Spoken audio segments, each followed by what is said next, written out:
तो आज परी की तांगे की ट्रेनिंग का सेकंड डे है और मुझे पता है कि आप सभी लोगों के मन में एक सवाल होगा कि मैं इतने दिन कहाँ गायब था। उसका जवाब आपको मेरे दूसरे चैनल अभिनव मेरठिया पर जाकर मिल जाएगा। तो मैं ऑलरेडी बहुत लेट हो चुका हूँ, जल्दी से कैनल पर चलते हैं। मैं थोड़ा सा जल्दी में था क्योंकि मुझे कोच साहब की कॉल आ गई थी कि हमने घोड़ी को तैयार कर लिया है। वो तो अच्छा हुआ कि मैं टाइम पर पहुंच गया। अगर मैं 1 मिनट भी लेट हो जाता तो पापा जी ने और कोच साहब ने तांगा तैयार कर लिया था, ये तांगा लेकर निकल जाते। मुझे पता था कि थोड़ी दूर चलते ही कोच साहब तांगे में बैठ जाएंगे, तो इसलिए मेरे दिमाग में कुछ खुराफाती चला और मैंने कोच साहब के साथ प्रैंक करने की सोची। प्रैंक ये था कि मैंने अपनी स्कूटी खड़ी कर दी थी और कोच साहब से पहले भागकर मैं तांगे में चढ़ गया था और कोच साहब मेरा मुंह देखते रह गए थे। तो अब सिचुएशन ये थी, कोच साहब स्कूटी पर थे, मैं तांगे पर पीछे बैठा था और पापा जी परी को पैदल पैदल चलाकर ले जा रहे थे। पापा जी को भी तांगे पर बैठना था, लेकिन पापा जी एक मौके के इंतजार में थे कि परी को पता भी ना चले और वो तांगे पर भी बैठ जाएं। और जैसे ही उन्हें मौका मिला उसके बाद कुछ ऐसा हुआ।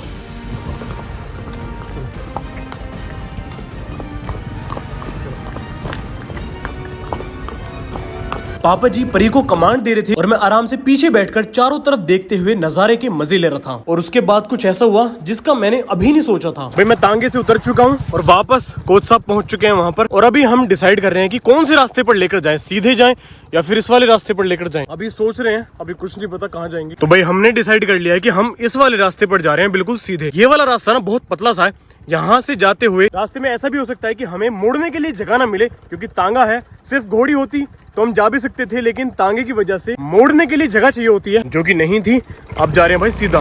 तो सूरज धीरे धीरे ढल रहा था और ये मौसम बहुत अच्छा होता है घोड़ी चलाने के लिए। तो आज देखते हैं कि हमें रास्ते में कौन कौन मिलता है। सबसे पहले हमें एक अजीब सी पोजीशन में एक भैंस मिली, उसके बाद गोबर खाता हुआ एक सफेद कुत्ता, एक ट्रैक्टर जिसमें की कॉलम लगी हुई थी और गाना भी बज रहा था। मैं मन मन में ये सोच रहा था कि कहीं ऐसा ना हो गाने की आवाज से परी तांगे में ही नाचना शुरू कर दे। उसके बाद किसी के घर के बाहर बैठी हुई एक प्यारी सी गाय, बाइक को पानी से धोता हुआ एक लड़का, जिससे पापा जी ने बोला कि भाई 1 मिनट पानी बंद कर ले, हमारी घोड़ी डरती है।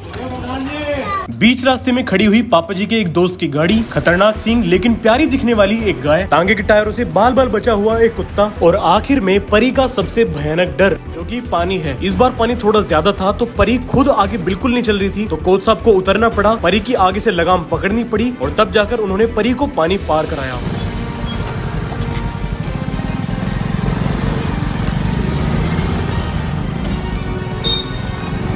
भाई तांगे में कोई हॉर्न तो होता है नहीं, अगर सामने कोई इंसान या फिर जो कोई जानवर या कुत्ता या गाड़ी या कुछ भी आ जाए, या तो ऐसा हो सकता है कि वो इंसान घोड़े की पैर की आवाज से जो टकाटक होते रहते हैं, या तो उनसे हट जाए या फिर उसको खुद को ही हटाना पड़ेगा कि भाई आगे से हट जाओ, हम अपनी घोड़ी या फिर तांगा लेकर आ रहे हैं। तो बस राइडिंग करते हुए और तांगे चलाते हुए यही दिक्कत होती है।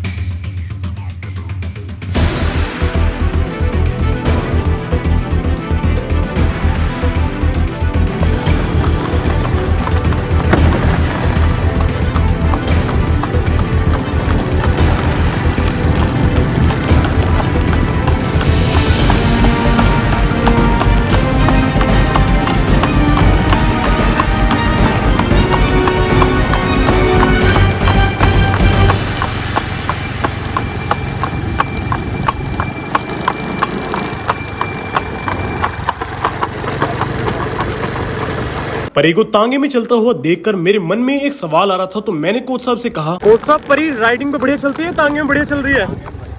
तांगे में बढ़िया चल रही है?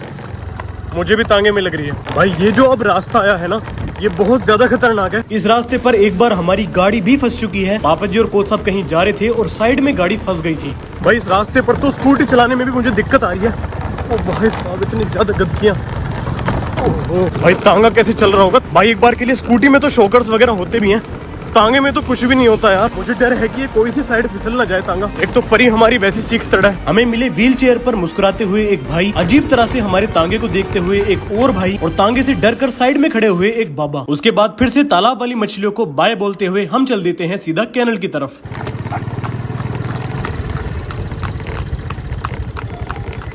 भाई एक हमारी परी का तांगा ये आ रहा और दूसरा ये आ रहा। आप देखना भाई दोनों की टक्कर होगी।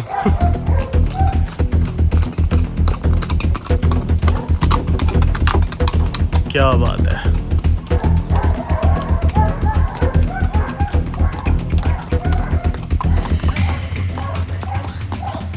भाई हम परी को आदत डालना चाहते हैं तांगे सहित कैनल के अंदर घुसने की, इसलिए आज हमने इसको तांगे वांगे से उतारा नहीं है, तो आज इसको तांगे सहित ही ना हम अंदर घुसाएंगे कैनल के।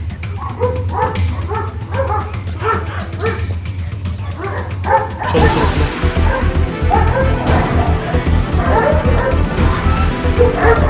कैनल के अंदर आते ही मैंने देखा कि अथीना और कोच साहब की जर्मन शेफर्ड एक ही जाल में बंद हैं। थोड़ा लेट हो रहा था तो इनसे ठीक से नहीं मिल पाया। इन्हें बाय बोलकर मैं चल देता हूँ सीधा बाबा जी की प्लॉट की तरफ, रुकमणी के पास। अंधेरा हो चुका था तो मैं रुकमणी को डिस्टर्ब नहीं करना चाहता था, तो मैंने उससे वादा करा कि मैं सुबह होते ही उसके पास आ जाऊंगा। तो सुबह हो चुकी है दोस्तों, और जैसे कि मैंने रुकमणी से वादा करा था कि मैं सुबह होते ही उससे मिलने जाऊंगा, जल्दी से उसके पास चलते हैं। बाबा नमस्ते। ओहो, मैं यही सोच रहा था कि आप शायद नहला रहे होंगे उसे, मैं इसलिए जल्दी से भाग के आया। क्या बात है। तो बाबा जी देखो यार, मुझे क्या करते हुए मिले हैं। बाबा जी रुकमणी को नहला रहे हैं। यार जानवरों को नहलाने में ना मुझे तो बहुत मजा आता है। बाबा जी मैं भी नहलाऊं थोड़ी सी? लो मैं नहलाऊं। ओहो भाई, जहां जहां पानी जाता है ना वहां से चमक जाती है भाई। क्या बात है, यही तो मजा है नहलाने का।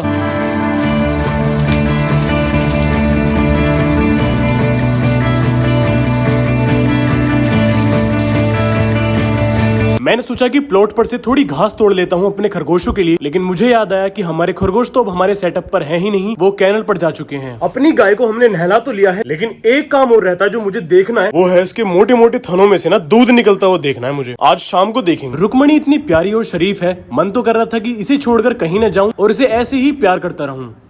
यार जो भाई कमेंट कर रहे थे कि आपकी गाय को शायद लिम्पी हुई है पहले, मुझे भी ऐसी लगता है कि ये लिम्पी पक्का लिम्पी की शिकार हुई थी। देखो भाई, जैसे निशान है ना, यहाँ पर निशान, ये तो पानी का वैसे ही है शायद, पता नहीं क्या है ये। यहाँ पर भी है और यहाँ पर है छोटे छोटे छोटे छोटे। देखें भाई, यहाँ पर है, यहाँ पर है। तो मेरे ख्याल में ना ये लिम्पी की शिकार हुई है। बाबा जी इस गाय को कभी लिम्पी हुआ था क्या? हुआ था पिछले साल हुआ था। भाई बाबा जी को जैसे इसके बारे में सब कुछ पता लगा, तो ये भी पता लगा होगा कि इसको पिछले साल लिम्पी हुआ था। कैसा हुआ था, हल्का हुआ था या फिर तगड़ा? भाई साहब यार, हमारी रुकमणी को ना लिम्पी बहुत तगड़ा हुआ था। बाबा जी इस बीमारी में जानवर मरे भी थे ना? बहुत मरे थे। अरे यार भाई, सच में बहुत ज्यादा खतरनाक बीमारी थी। चलो अच्छी बात है, हमारी रुकमणी आज हमारे सामने बिल्कुल ठीक ठाक खड़ी है। अब तो कोई दिक्कत होगी नहीं ना? अब बीमारी चली गई या फिर अब दोबारा भी आ सकती है? बता रहे हैं आ सकती है। भाई बाबा जी बता रहे हैं कि दोबारा बीमारी ये आ सकती है। इतनी ज्यादा खतरनाक बीमारी है। अपने जानवरों को भाई सभी लोग बचा कर रखें, दवाइयाँ गोलियों का इस्तेमाल ठीक ठाक करें, इस बीमारी को ना होने दे भाई। उसके बाद बाबा जी रुकमणी को देने के लिए एक शीशी में से एक सिरिंज भरने लगी थी। भाई रुकमणी को अभी हम ये टॉनिक पिलाने वाले हैं। ये शायद मल्टीविटामिन का टॉनिक है। चलो जी, क्या बात है। ये तो बड़े प्यार से पी ली बाबा जी जिसने। वो जो दूसरी वाली गाय थी राधा, वो तो बहुत जबरदस्ती करती थी, वो नहीं पीती थी इतने प्यार से कुछ भी। भाई जो हमारी राधा थी ना, बहुत ज्यादा खतरनाक थी। वो इतनी उछल कूद करती थी। कई बार जैसे हमने उसको मुंह से दवाई डालने की कोशिश करी है ना, 3-4 लोग उसको पकड़ते थे, तब जाकर वो दवाई लेती थी। अब बाबा जी को सुबह थोड़ा जल्दी उठना होगा, इसलिए उनके फोन में मैंने 4 बजे की अलार्म सेट की और रुकमणी को टाटा बोलकर मैं चल दिया सीधा सेटअप की तरफ। तो भाई रुकमणी से मिलकर कैसा लगा आपको, कमेंट सेक्शन में जरूर बताइएगा। This is Abhinav, over and out.